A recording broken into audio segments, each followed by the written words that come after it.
Sur l'ensemble des trois piliers, People, Product et Process, ils sont indissociables pour avoir une bonne efficacité.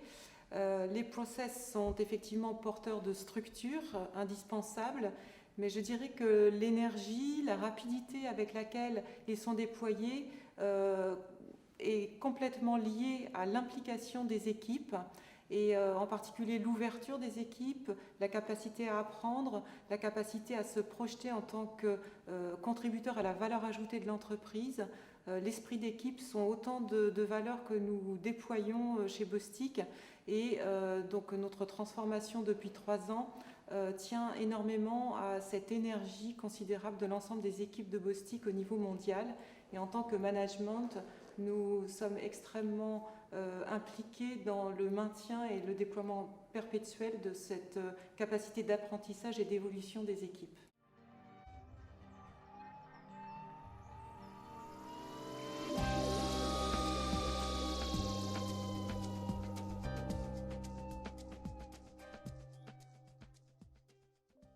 Aujourd'hui, nos activités Lean ou excellence opérationnelle se concentrent sur l'optimisation, l'amélioration de nos process industriels afin de répondre à ces exigences et de faire en sorte que nous puissions aussi derrière avoir une rentabilité économique qui permette à des entreprises comme les TECOR de se développer pour les prochains programmes.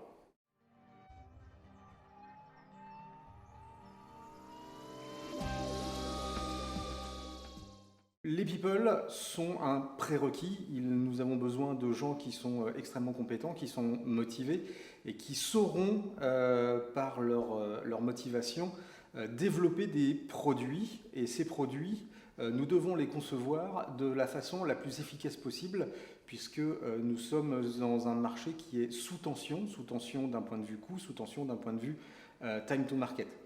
De la même façon, la partie processus de développement est essentielle pour garantir que l'argent que nous devons générer avec nos innovations pour payer les recherches que nous menons soit utilisé au mieux.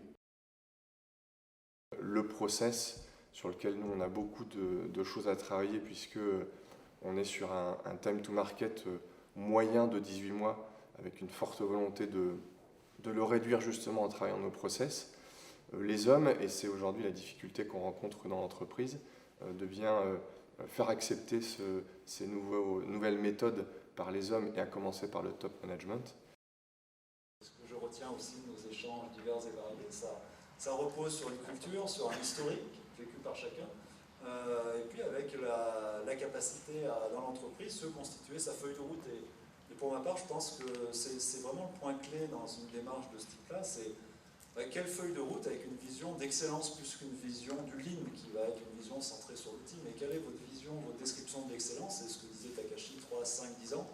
C'est sûr que se projeter sur une vision à 10 ans, c'est pas simple, mais c'est fédérateur, et bien entendu cette vision est remise à jour régulièrement.